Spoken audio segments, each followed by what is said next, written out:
We had our side full, and we just signed, I think, the 15th person freelancer. So all 30 had filled up slowly over the 6 months or so that we were there, or a year or whatever it was.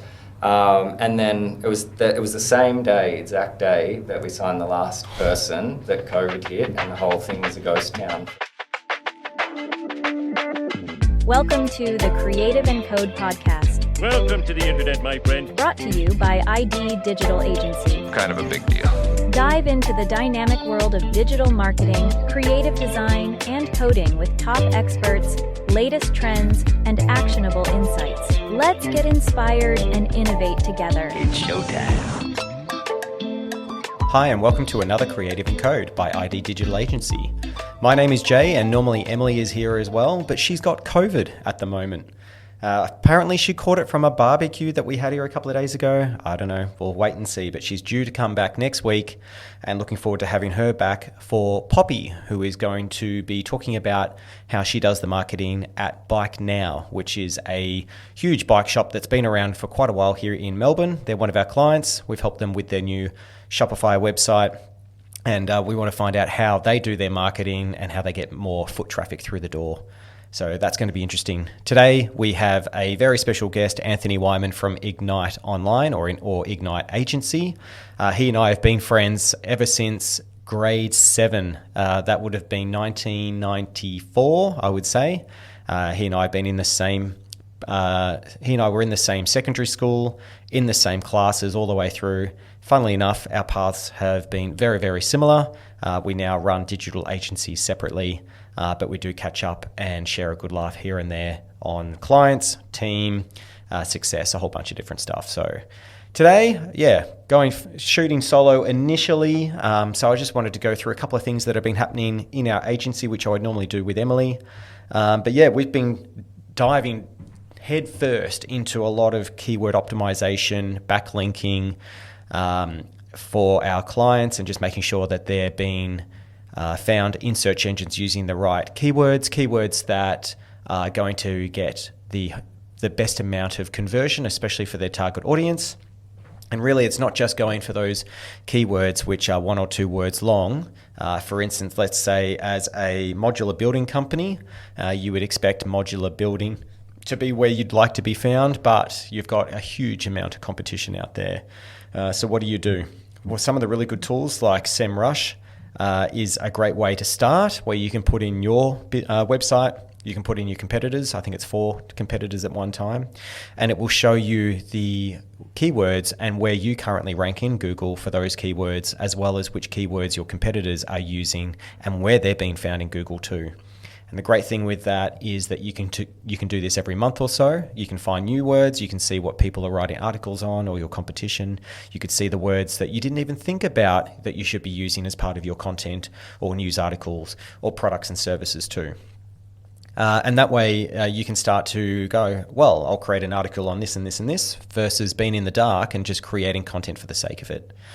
You can also use things like ChatGPT, and there's a bunch of other ones out there that will be more suited for news article content to try and ensure that you don't get done for plagiarism, or you don't get done for generated content. Google's becoming a bit of a stickler for that too, so just be careful on that. Some of the other ones that I was just mentioning too, such as backlinks, making sure that your website is being linked from other websites that are related to what you do, or the keywords on there are related to the words that are on your website. Think of it like you're a rock star in your industry. And as a rock star, let's say Foo Fighters, all you're trying to do is get more people listening to your music and more people talking about you. Same thing goes for your business. But those people that are interested in the Foo Fighters, for instance, are talking about bands, and they're talking about music, drums, events, their latest shows and gigs that are coming up. It's all around that type of conversation. Same thing has to go with your business. So let's say you're a hairdresser. So everything about women's cuts, haircuts, beards, trimming, styles, types of scissors. How can you find a good hairdresser? Ratings. There's a range of different stuff that you need to be talking about on your own website, but also being found on other websites related to what it is that you do. So if it being hairdressing, there might be some hairdressing forums. There might be Reddit that's talking about the best haircuts, the latest trends on fashion or makeup, and there's a whole range of different things that you could look at too. And by having your links that are following, not no-follow links, I'll talk about that in a sec, the more people that are coming through from high authority score websites that are linking through to your website from other websites, the better your ranking is going to be as well. We normally do find too some websites that have got hardly any search optimization, any keywords or anything like that, but they'd have a very good value and good outcome for their customers and got great ratings with a lot of backlinks. You'll see that they'll rank higher than those with good search optimization, simply because the reputation is so good.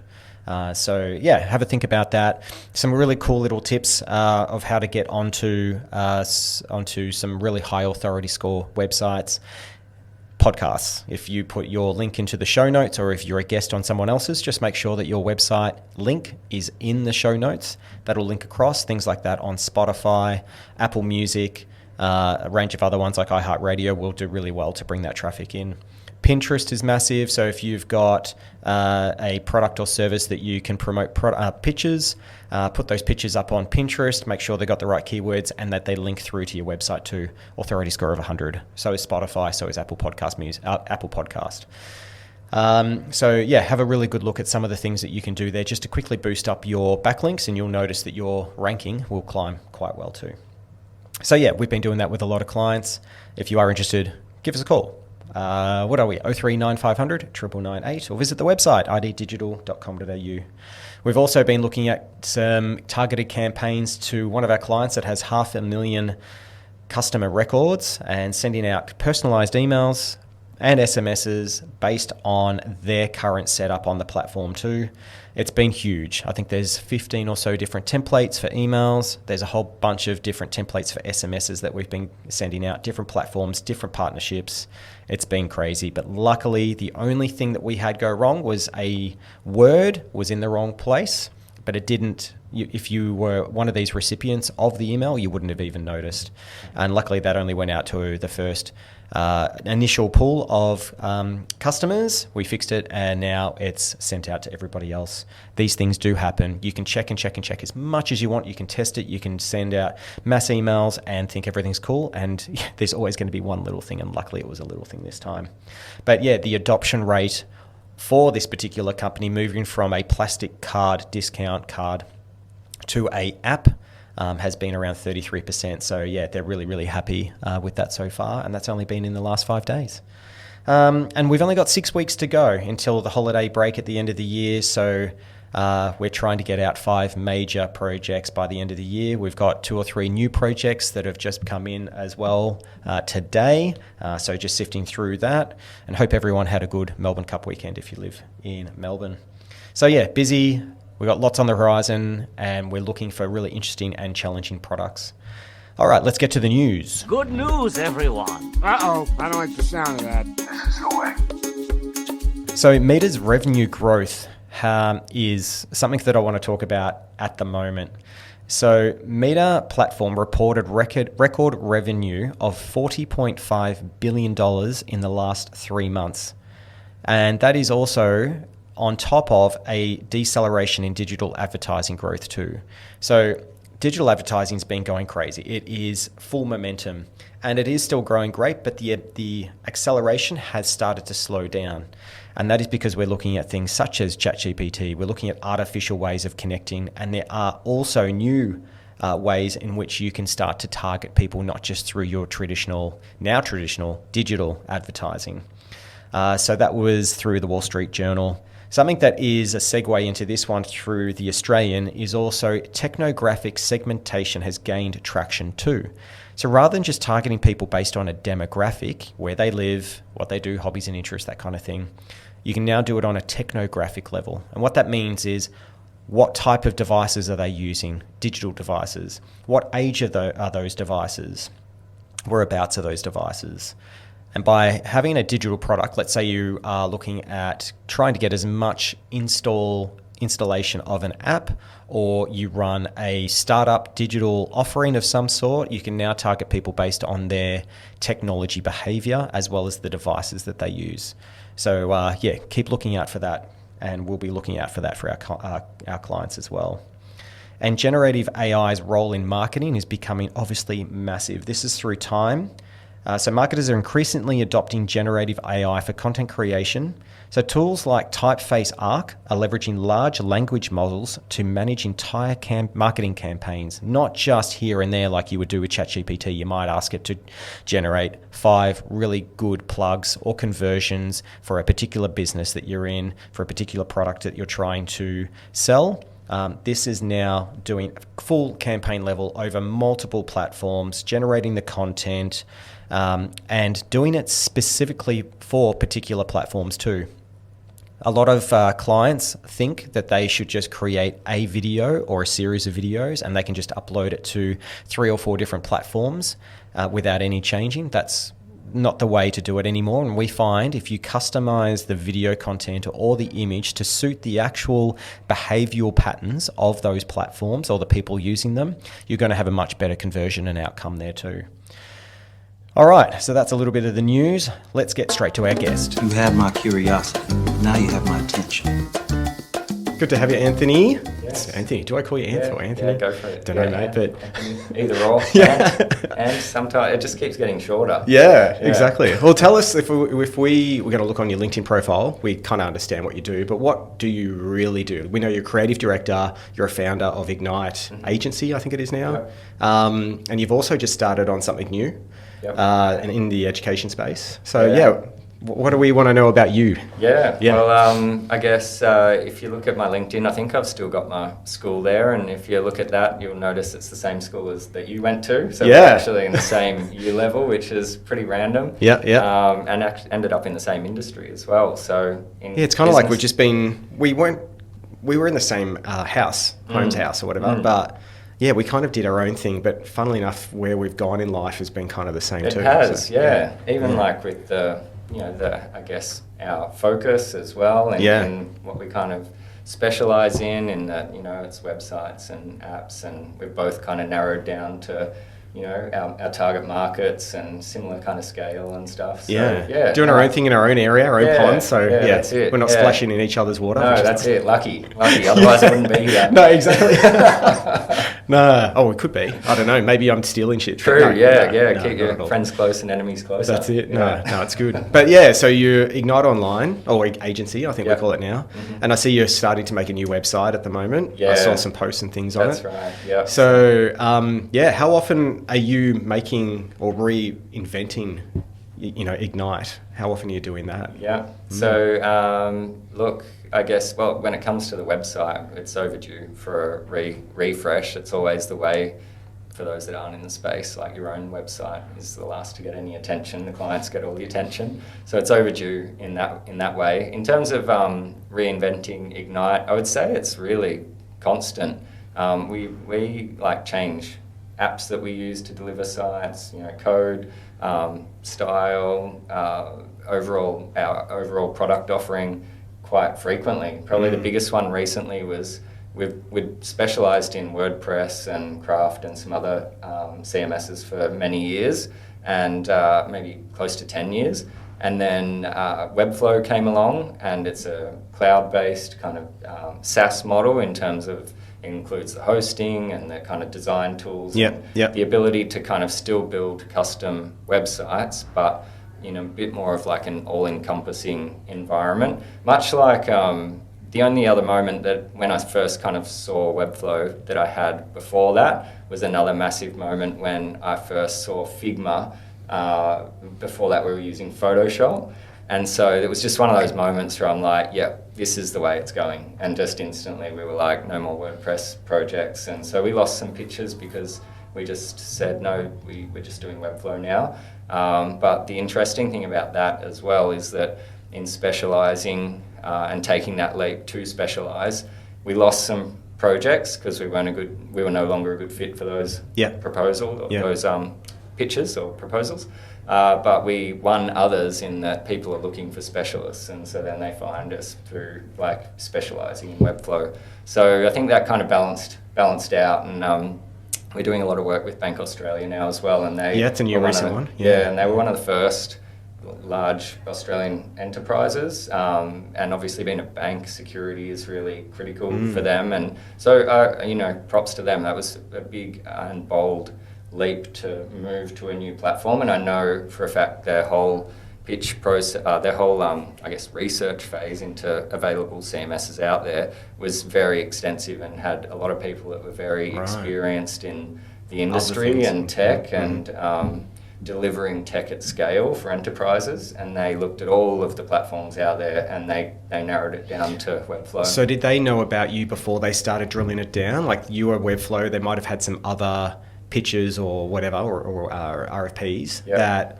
were maybe saying WordPress or whatever. Then they did their assessment and came back to you and said, yeah, we're going for you. Is that how it worked? Well, that's a bit of a long story, actually, but in terms of how they ended up with us. But yeah, I think I'm actually not too sure. That one came through a referral initially in terms of getting us involved in the pitch process. So in that way, we were known before Webflow, but yeah. So it's like a warm lead. Someone's known and they've connected with you, and that's awesome. Yeah, that's it. Yeah. So anyway, where was I going with that? So yeah, in terms of reinventing, that's been a really big one recently. And do you find it hard? Like even though I've seen your site and it says you're Webflow experts and you're Google accredited or something. I can't remember what I was looking at yesterday, but yeah, saying before that sometimes you knock back work because they don't want to work on Webflow. Are you finding that sometimes you're like, oh, should we just do a WordPress site or should we do a HubSpot site or something? Like I know you're in HubSpot at the moment and your new education, find a school things in HubSpot. Yeah. Are you still doing HubSpot too, or are you just... We use HubSpot for ourselves, and so we use it as our CRM. We don't use it extensively, like we're not a full sales-based organisation. A lot of our work would come from word of mouth, so we more use it just to kind of manage the existing clients and contacts that we have and have their basic email functionality, and that seems to work. That works for us. We don't, when it comes to building out on HubSpot, we never committed to building, even when we were working with other CMSs, we never committed to building everything in the HubSpot ecosystem, because it always just felt like I didn't particularly, if I was in the client's shoes as well, I'd be reluctant to go all in on a platform like that. Yeah. So that's probably why we avoided HubSpot in terms of website frameworks. And just on that as well, have you experienced as well their sales people trying to push you hard to get more people onto their platform? They've obviously got commission that they're earning, and there's certain tiers, and we get hit weekly by them just trying to push, and we're just like, no, leave us alone. Yeah. If it's suitable for the client, we'll use you. If not, we won't. And so have you had that experience too? Yeah, for sure. Yeah. They are pretty relentless, and they're growing. There's a lot of things that they do that are like amazing, like the business 101 kind of things, but they're just ruthless, like in going about that. Like you said. So can be frustrating, but look, they've got a great product, and it sometimes I guess SaaS is becoming more and more competitive too. I'm not fully across that space, but they might need to be doing that to be kind of staying ahead of I agree. other providers. But yes, that means you and I need to manage a lot of calls from people like that. The other thing that's almost daily is people that can guarantee like SEO results and things like that. It's constant. But anyway, so I've got a bit of a filter for that now, and I guess on that note, I don't really answer my phone now. I let anything go through to... No, I saw yours come through. Yours get screened. Like that as well is intentional. So I figure if something's important or urgent enough, they'll text me, or they'll, because I don't really use voicemail either. Right. Or wow, that's a huge difference. Like I'd expect most people, like in your role being creative director, are you the one that is screening calls and getting requirements, or is that one of your other guys? So that would be our general manager, Andrew. So he's been an amazing addition to the team as we got a little bit larger to be able to have He's been there for a while now. He has, 3 years or so. That's been amazing when you get to that, say 10-person kind of level, to be able to have somebody that is essentially looking after everything that you would usually look after. So that has freed me up to do things like have the time to be able to dive into AI and see focus how on that things. can how we can bring that value to our clients. And other kind of big picture stuff, because if I'm tied down with the emails and the day-to-day, that really is time-consuming stuff that isn't driving us forward. So he's been an amazing addition, and that's why I know that anyone that's calling me, usually it's like, someone that I don't particularly want to hear from, or they might have another channel to get to me. So but anyway, that's good, because he takes care of all that day-to-day stuff, and then they know to contact him, and he'll disperse it out to the team or whatever needs to be done.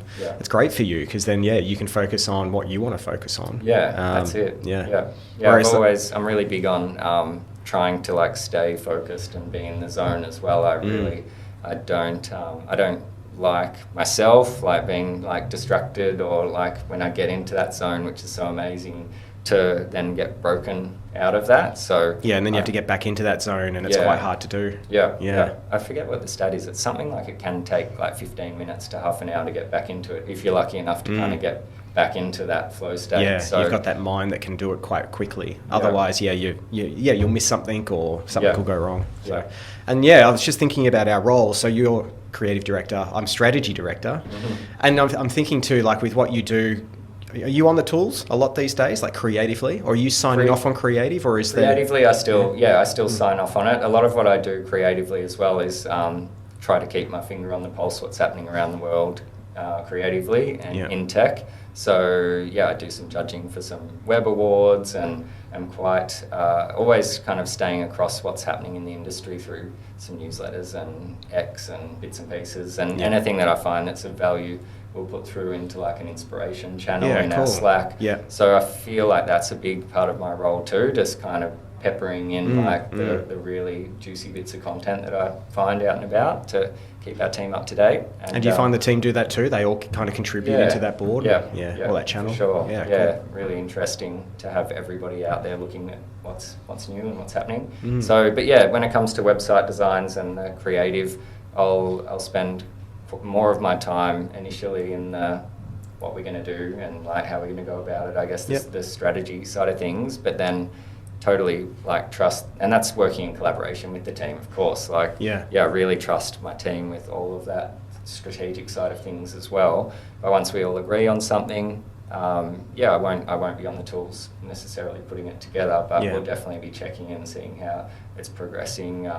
Giving feedback. And if they bump into any issues, or it might be which do you like better, this or this, little things like that. But and then a bit of an oversight then at the end. But I still definitely stay across it. But in terms of, I guess creative director, I'm not, you wouldn't call me necessarily a creative director. More like a business development manager or something, or probably above that actually. Look, I'm not sure, because I'm certainly not fully directing the creative day to day. I'm not exactly sure what my title is at the moment.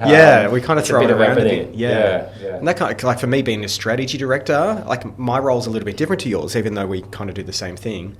I'm getting all the requirements coming in, like your general manager, I guess, doing a strategy and doing the proposal and that kind of thing. And then once I've got that goes to the project manager.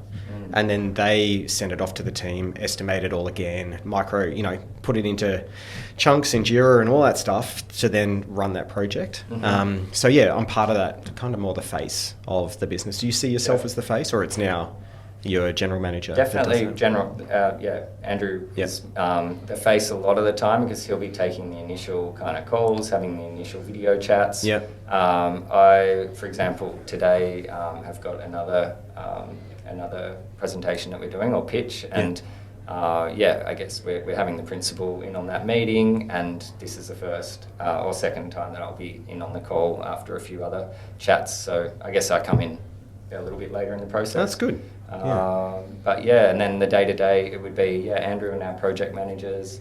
And actually another change that we've made recently is we used to have more project managers, and we've actually elevated our developers and designers to have more time with the clients. And so far, that's been really good. It's amazing. Because we do that too. Yeah. It's good for us. It's like we don't have that, that kind of thing of like information having to daisy chain around the place, which is obviously time wasting. Yeah. And things can get missed or misconstrued. It's coming straight from the client's mouth to somebody that can actually execute it. So then it's just done instantly because they're, talking to someone that can action it on the spot. Sounds like we've got a similar structure as well, or hierarchy, because we're not from our point of view, but once it hits our project manager, we've only got one project manager, but we have a lead. Same here. Yeah. Okay. So we've got more people that are actually producing the work. Yep. Because the project manager can delegate, but they're not, and they can understand the web environment a bit. But then we've got a lead developer for the back end and a lead developer for front end. And every time we get a new project and we're not quite sure the tech stack, or if there's too many assumptions or whatever, they get involved right from the start. And what we find too is that the buy-in from them, if they feel like they've had a say or they've had a recommendation and it's been heard and taken on board, they want to run that project more and they're more invested in it because they had that upfront understanding of what this is. And sometimes too, just having them a part of it, and they hear, what, you want to use WordPress for that? No, like HubSpot's better for this, or Webflow, or whatever it might be. And you're like, oh yeah, fair enough. Because I could have gone one way and they all would have hated working on that project.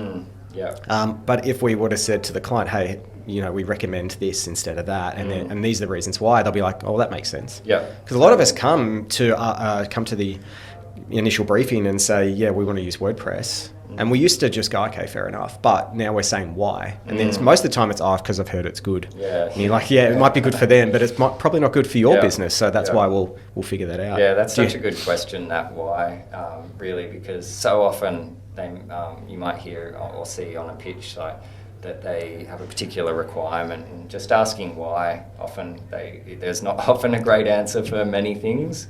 So it's a great one, that simple question, why. Exactly, yeah. And I think the more we do that, and you don't want to sound like a kid who's 5 and they go, why? And you're just like, shut up. Not with a hand. I shouldn't have done that. But I think it's important. I think it's 3 whys I've heard is the way you do it. So, someone says, I want to use WordPress. Why? Because I've heard it's good. Or why do they think it's good? Because, they were able to do conversions, they got plugins. But what is it? And then they're like, yeah, fair enough. And then it comes back and you're like, what do you want? What's your objective? And it's like, well, that doesn't actually make sense anymore. So, and I think that really builds the initial upfront confidence with you too, between client and yourself, to go, oh shit, they're not just going to be yes people. They're going to really do the right thing for what we want. So and with your marketing, are you now focused on? Obviously, you're doing great websites. igniteonline.com.au. But when you're doing your marketing, are you purely looking for people looking for Webflow, or are you looking for just people who want to do great websites and you're recommending Webflow? Or probably a bit of both, really. Definitely attracting people that are after Webflow specifically. So we are using those keywords on our website, and that's a lot of the content that we create is around Webflow to try and attract that. But in terms of who we're trying to attract, we're probably more focused on the sector, which would be the education sector, in particular private schools in Australia, because that's what we've got a lot of experience in. We find that, and this has been a discovery too, it's very easy to fall in the trap of just wanting to take any job that lands, and even if it's in a sector that you're not experienced in or the client's not the best fit. But we've just learned that can have really significant impacts, and obviously if they're not a fit for particular reasons, like you're not vibing or you don't like the way that they're even treating the sales process, because if they're not respecting the sales process, or there's delays in meetings, responses, they're delaying, it's like you can guarantee that's going to be the process through the project too. So that's a big flag for us when deciding, and because that stuff just drains the team too. It drains the resources dedicated to the project too, if we're always rescheduling meetings and that kind of thing. So we've learnt that it's actually just better to say no to those jobs. We had one recently, I won't mention the name, but it was a superannuation fund. And we were approached through another agency that's kind of shutting down at the moment. They're like, we've got this client, we want to bring them over to you. I'm like, all right, cool, give us some details, let us know what they're thinking.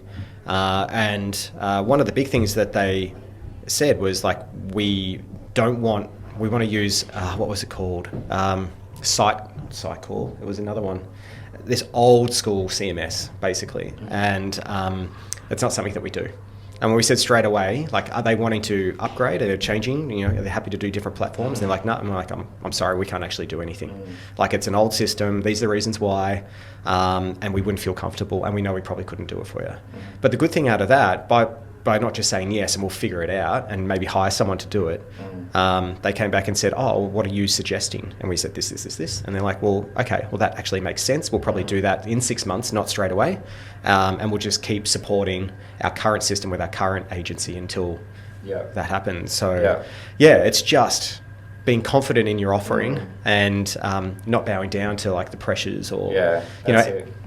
And you'll probably find the same. Like, it is sometimes it's a bit of a struggle sometimes to find the work, but you're not going to be lowering yourself just to make things meet. You really want to just be able to come to work every day and be happy and confident and know you're doing something good and not feeling like, oh, this guy's going to take 3 days to get back to me, even though the deadline's in 4 days and then we're going to have to rush it. Do you find that too? Definitely. No, it has big impacts. And when you've got the team that you know, it's their day-to-day of like managing the client, which maybe isn't like our job, but like when you're on the front lines there and dealing with that, it can just be completely draining, and that they don't want to come into work. And ultimately you can have like really high turnover if you just bring on all those clients, so which is even more expensive hiring and you know, advertising and all that stuff. So you definitely want to avoid that at all costs. How's your, like, it seems like you've got everything organised, and again, like it seems that on the level, but then when you look underneath, like even for us, you're always trying to improve your processes. You're always trying to find like subscriptions that you probably don't need, which you were talking about earlier. How do you find, what effort do you have involved in trying to retain your staff and to keep them happy and to keep them motivated to stay with you? So in terms of what I would do day to day, I think, look, I mean, not even day to day, like, you know, you're at the Commons. Yeah, I was just about to say, like, I think that's a really big part of it, because the environment that you provide for the team and the tech that you supply them, but, you know, and then the clients that you allow through the gates to work with them, and all of those things are so important to their day to day, obviously. Exactly. So the Commons is a co-working space here in Australia. I'm not sure how global you are. Hopefully, global, but we'll see. But really great co-working space that provides a really kind of elite level of elite environment, like this place that we're in. This is the first time I've been to the Central House. Oh, has it? I'll take you for a tour afterwards, or after your pitch, or maybe. I just went for one. I was about to say, like, it's got a basketball court. It really. Have you seen the gym? Gym. I know. I'm tempted to move over here. It's good. Well. It's good. Yeah. But so good. But going back a little bit too. So you were at the Commons in Collingwood, I think, to start with, in Gipp Street, and this is how uncanny it is that we both went to the same school. We went to different universities. I think you went to Swinburne, did you? Yeah, and I went to Monash. And then somehow we've come back and we're at the same co-working space. I'm in South Melbourne and you're at Collingwood. And then we figure that out through the forum or something. And then we've connected every year or so. Just to hear how each of us are going. But it's just strange that we're on this like path where we connect every so often and keep going. And, no, it's funny. So, I know. It's, I guess I'm stalking you in some way. And I'm stalking you.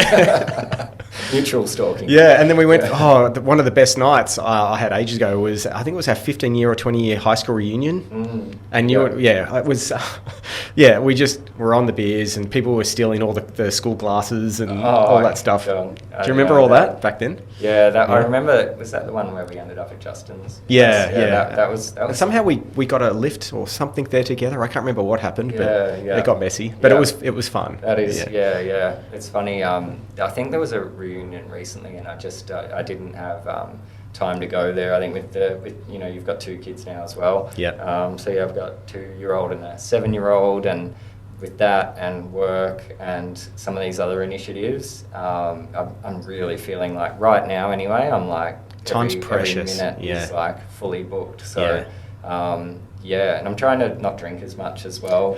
We are so aligned, it's not funny. I haven't drank for like 5 weeks or something now.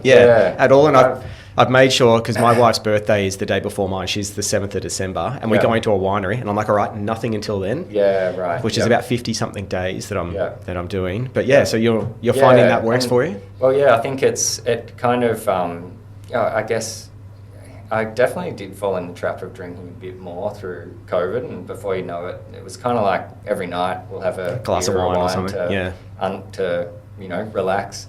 But since then, and with the kids, the ages they are, you realise as well, like, not that I would ever even get drunk then, that was more just having a drink a day, but those odd occasions where you might go out with mates and have way too many, the next day is just not worth it when if you have to look after kids. Yeah, if they're getting up, or if you get up at 2 o'clock because one of them's crying or whatever, you're like, oh my God. Yeah. And then you feel really bad because, this isn't the dad that I want to show up as. Exactly. Or that they remember you as either. Yeah. So that's been some of the motivators. And so, I've found that drinking soda water has really helped. So this is so funny. You got a soda stream?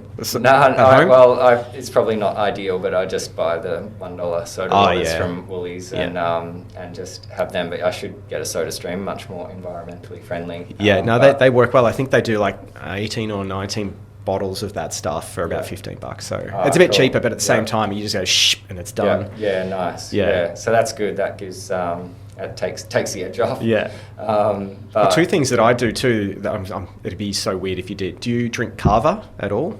No, nah. Have you heard about it? Is that a Fijian drink? Yeah, it's like Fijian or Vanuatu or something, but it's the root of a particular plant. It's not a hallucinogenic or anything, so don't go wrong. Yeah. But rather than drinking alcohol, it can substitute for it.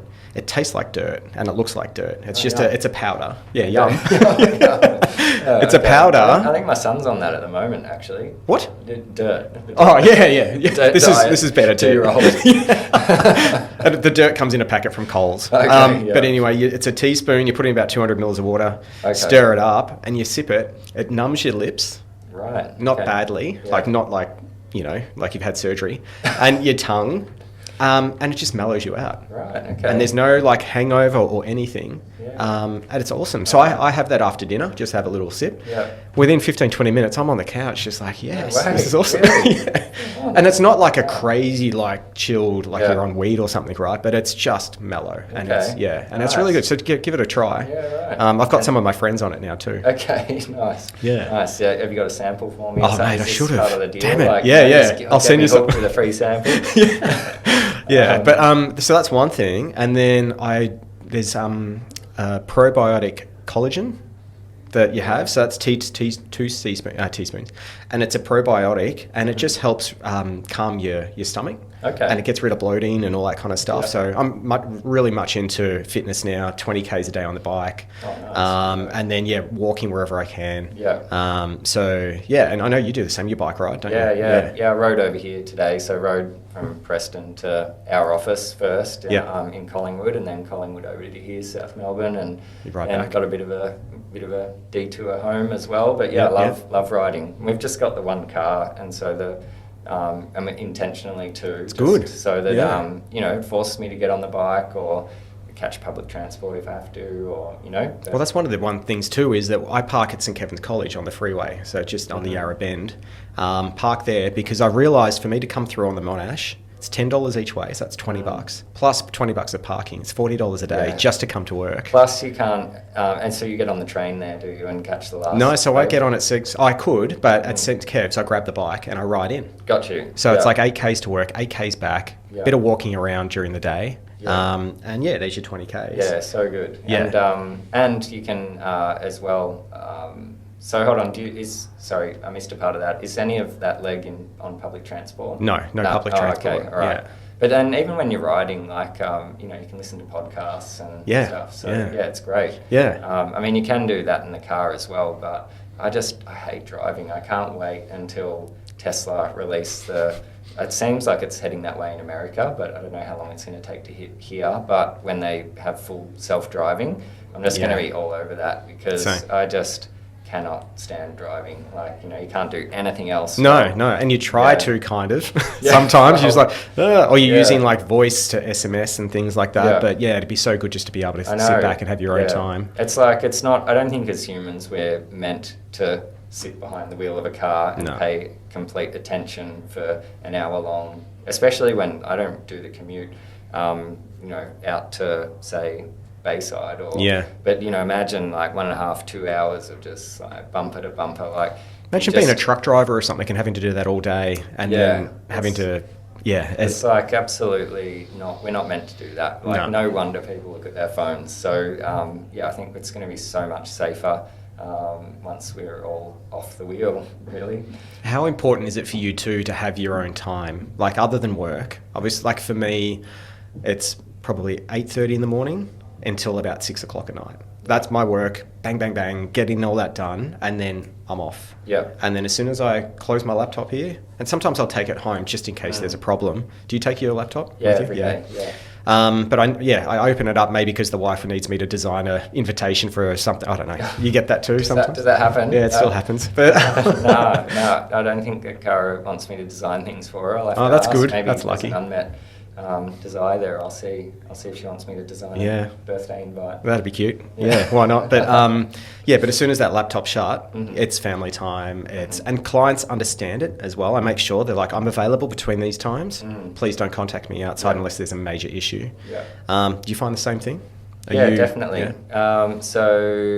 So the question there is more like what the family time and work your time. Work time, and then you have your weekends, nights, and things to yourself. Oh yeah, for sure. Yep. So we're pretty much, I guess, 9 to 5:30 at the office, and very much say like those are the hours. Like, there's no kind of underlying expectation to get in at 8 and leave at 7:30. Like, I know used to be the norm for some kind of advertising, the advertising industry at large, especially the big players. And I think still is, and with some of those big consulting firms and stuff, that unsaid kind of expectation. Yeah. But that's certainly not the case with us. And so people just come and go as they need to, as long as they get the job done. You're quite happy. Oh, it's not outcomes based. Like, I'm going to design the website, and if I do it in 2 days and not I've got 3 days off. No, not like that. But but very flexible in terms of location. Like, it could be like, we're not tracking work from home, work in the office. Like, we've got our general manager Andrew at the moment is over in Bali.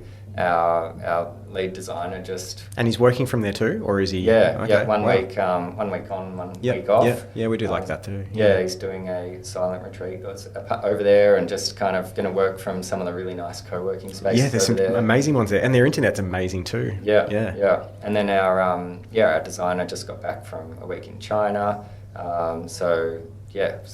Anyway, it's good. It's flexible. We don't put any real limits on. And it's like, you've got to live life as well. If you're going to be like, no, you can't like go on that holiday for 2 months around the world or whatever, then like people will be like, sweet, well, I'll quit then, and I'll just find another job in. Yeah, and there goes all that training and knowledge and stuff. Whereas like, you're like, look, you can do it for 2 months, but let's do like a 2 week stint in the middle where we can just get some things done. I think they appreciate that, and that's why we've got an amazing retention rate. It's about 7.5, 8 years at the moment with our guys. I know, you're pressed for time, so we'll just a couple of little questions. Time went fast. Yeah, it does, doesn't it? That was half an hour. Yeah. But one small little thing, I just wanted to find out a quick story about the best thing that comes to your mind, like this moment in time where you had the best time and then the worst time. In professionally? Anything to do with professionally, yeah.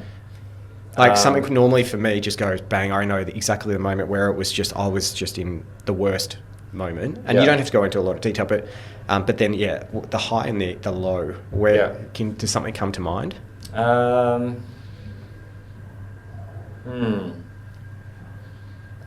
mean, like, it's kind of an obvious one, but just like COVID. Like, looking back now, that was a low that just took me a while to get my head around, and it just kind of sucks. Obviously, it sucked for everyone, and it sucked for some people a lot more than it sucked for the digital industry. So I'm not trying to say like this was the worst thing in the world, but for us and Ignite as a business, we started in a co-working space. We went and rented a larger office. All by yourself, wasn't it? Yeah, so we had like a 30-person office. And the plan was for us to take about 15 seats of it, and the other 15 to be various freelancers and things. Like your own mini co-working space? Yeah, pretty much. But specifically getting people in that provided complementary services. Right. So like that's a cool. videographer, a photographer. That's awesome. 3D animation, all these kind of things that maybe we didn't have people on the you could team piggyback for. off each other. And so we'd end up being a really cohesive little agency with half of them as resources that we could just call on when needed. So great idea. We had our side full, and we just signed, I think, the 15th person freelancer. So all 30 had filled up slowly over the like 6 months or so that we were there, or a year or whatever it was. And then it was the same exact day that we signed the last person that COVID hit, and the whole thing was a ghost town for a year. And you're still paying the rent or whatever for that space. Yeah. Again, like hindsight, wish I had have ripped that Band-Aid off sooner, but there was always, like with everyone, there was always that glimmer of hope, maybe just another month. Exactly. How long is this going to last? Yeah. So it ended up like 2 years almost. Yeah. So anyway, aside from all the financial time, all those stress, all that kind of wastage, I think it just feels like a down point for me, in that like that was potentially such a cool thing that we built. What could have been if, so that. And you feel you could do it again, or you have the itch to? Probably not. Well, yeah. If I was to do it again, I'd do it. It definitely taught me something, which is that it takes a lot of time to manage a co-working space effectively. So although it was good, we had it full, it also added a lot to my plate. And almost like you need a part-time or full-time person just to run the place and make sure that you've got toilet paper and because that was me doing emergency runs for toilet paper, or going in on the weekend if there was a report of a leak, cleaning or something random. That was if would I do it again? Probably not. So, but in terms of that's just what came to mind. In terms of, potential down. Up point. Let's see. Up point. Oh, that's such a tough one. I'm just trying to think. Like winning really great new clients. Sometimes I find the best highs are the ones that come from the lowest lows. So, like for instance, you're like, oh my God, we've got no work coming through. During COVID as well, we had the same thing. And then we had, I was like, okay, I'm going to have to, leave, I don't even know what it's called, make people redundant, because I've never had to do it yet. Yeah.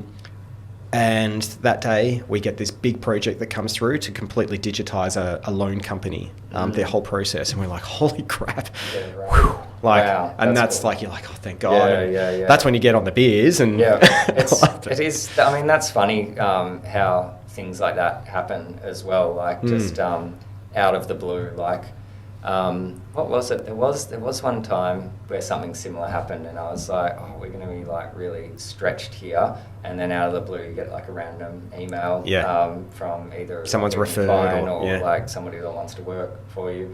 And so, there's definitely been those moments. Look, I don't know, if I had to pick one, it would be that I always look back on really like fondly. It would just be hiring your first employee, because and it's kind of what you said, the lows to the highs. It's like, that's one of the scariest things that I think you can do, because it's like committing to like, this is like a thing, this is like now something that I'm committed to, and like I have to like, provide for this person, which is a scary thing to do. I remember feeling the same thing, and realising too that my first hire has to be a bloody good hire, because it sets the precedent of every other hire and every way I do everything from then on. Yeah. Because if you have a really bad hire for your first hire, you're going to think everyone's like that. Yeah. Luckily for me, I had a guy that his name was Matt, and he was dedicated. He was a front-end dev. And I used to do all the design work. He'd do all it, because we didn't really have back ends. It was just front page and Dreamweaver back then when I started. Right. Wow. And Yeah, and he was great. I'd get into work, and he's been overnight, and he's asleep at his chair. Yeah. Because he just wanted to finish That's it. so good. Not that I was pushing him to do it, but Yeah. he was just like, I just wanted to get it done. I mean, that's if you can find those people that are just intrinsically motivated to be there, and that's their calling, and they would be doing it whether you were paying them or not. Like those people can really just elevate the business. Like, so definitely that sounds like you're onto a winner. Yeah, and I think that's really part of the hiring process that we go through. It's not just what can you do, what are your skills, what's your history, show us your portfolio, that kind of thing. It's what are you here for? Yeah, what do you get out of this? And what's inspiring you? And if all those resonate with you, I'm like, he or she's the one to go for. So. I feel like I can often tell with that when you see the person that's doing the side projects, it's like, this is what I do at work. Yeah, you got to hustle. This is what I did for this little side project, or this is my side hustle, or this is something I did for a friend, whatever it is. Like those people, you can see there's that passion there. I just thought of another low point, actually, now you mention it. Sorry. This gets back to the Photoshop into Figma thing. Oh, yeah. We did this, we took on this big project, almost had 100 pages that need to be designed or something. And this was in Photoshop. We had 100 Photoshop individual files. And they go, can you make this change? And layers, in each of those pages with the navigation and stuff. And none of it synced. So if they were change the nav or something. And you're open it's file, open. Change. It almost broke the guys. I bet. It broke us all that was why it was just oh my God. And it was such a godsend for Figma. So maybe there's another down point, and finding Figma another high point. We've only been using Figma for about 6 months now. Before that was Adobe XD, and then Adobe XD is no longer supported by Adobe anymore. So we're glad that we've made that transition to Figma. No, it's great, isn't it? Yeah. It's so good. Yeah. No, mate, I know you got to go, so I really appreciate the time. But I hope you enjoyed yourself. And it was good. Thanks for having me. No worries. When you start a podcast, I'll come on. No worries. That'd be great. I can steal all your shit again. Yeah. Thanks for tuning in to the Creative and Code podcast. That's all, folks. We hope you enjoyed this episode and found it as inspiring and entertaining as we did. Remember, there are plenty more episodes to explore, so make sure you keep listening for more creative insights and coding tips. A big shout out to our amazing sponsors and the team at ID Digital Agency for making this podcast possible. Got a story to share or want to be a guest on our show? We'd love to hear from you. Send us a 2-minute or less audio clip to creativeandcode@iddigital.com.au. Suggestions, ideas, or just want to say hi, we're all ears. Thanks again for listening. Until next time, stay creative and keep coding.